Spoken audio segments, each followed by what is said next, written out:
Are there any specific anti-avoidance rules for individuals that leave their country of residence? For example, according to a recent press release, 10,800 millionaires left the UK due to the recent government changes in the budget. How quickly governments can react in circumstances like how quickly can they react? So that's the question. So let's go into that. So are there any specific anti-avoidance rules for individuals? Yes, many countries have specific anti-avoidance, but we'll chat about the UK soon. And what happens is they change their tax residence, and that then triggers certain taxes. And that's actually to prevent a fiscus or a government or a jurisdiction where an individual or business is created on the back of the infrastructure of their country, and then they decide to leave, and the wealth that they've generated there, or they do not actually then have to pay tax further there because they've moved it to another jurisdiction. But the argument has always been you've used that jurisdiction as your base. So therefore, a lot of those jurisdictions, or many jurisdictions across the world, have what they call an exit capital gains tax or an exit type of tax. So one must recognize that actually then plays strongly into how you plan your tax affairs from a residence point of view, from an individual as well as a legal or juristic entity point.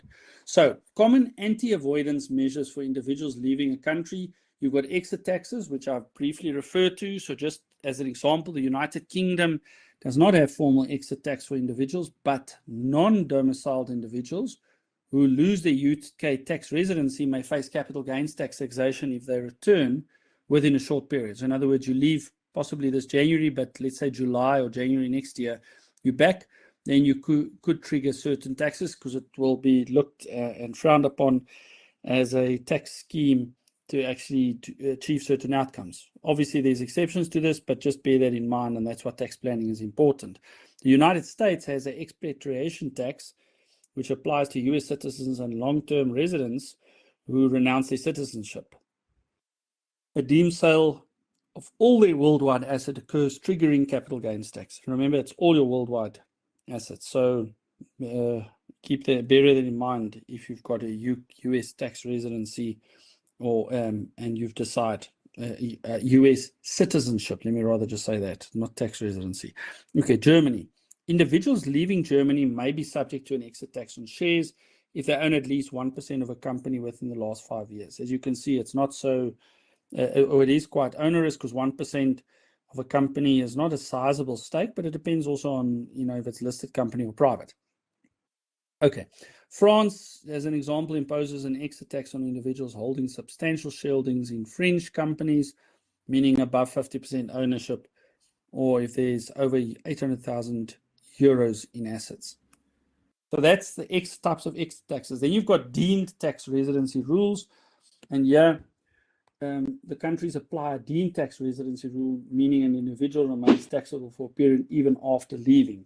And that's why they call it a deemed tax residency rule. Examples are UK, where they have a temporary non-residence rule, which means that if individuals who leave the UK and return within 5 years may still be taxed on capital gains and certain types of income earned abroad during their absence.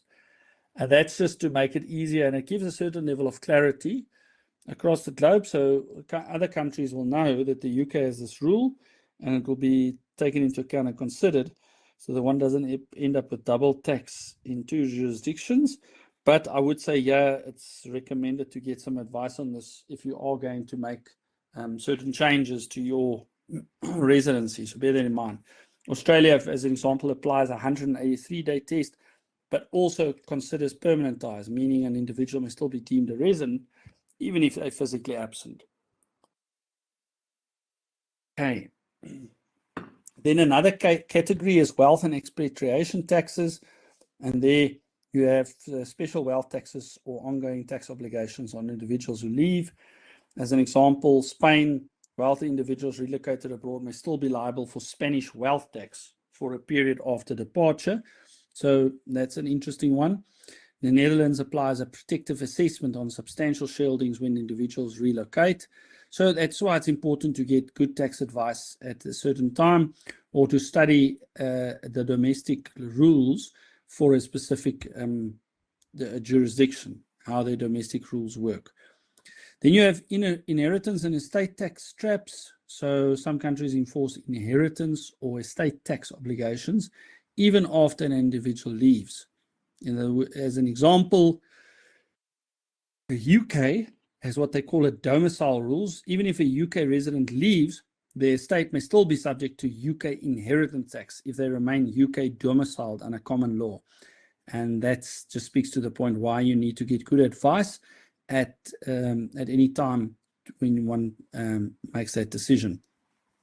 So how quickly can governments react to mass departures of what is referred to as high net worth individuals? Governments can react quite swiftly, but legislative changes often require several months to years to be implemented. Examples of government reactions: the UK millionaire exodus in 2024. So reports suggested that there were 10,800 millionaires that left due to government tax policies. The UK government could strengthen its temporary non-residence rule or introduce an exit tax to prevent further departures. So it's not a too difficult thing to police or to put in place to, to prevent, in a certain way of speaking, certain people that are marginal in terms of their decision making to not exit the UK, but to remain in the UK. And in each country's rules around this need to be understood and applied very specifically. Do not just take what you think is the latest rules. These rules and acts change quite frequently. So how can governments act quickly? So the first thing is immediate policy announcements. Another one is emergency tax measures, which are temporary surcharges or levies. Increase audits and compliance checks and legal challenges to departing individuals. So while no universal rule exists for taxing expatriates, many governments are becoming more aggressive in taxing those who relocate.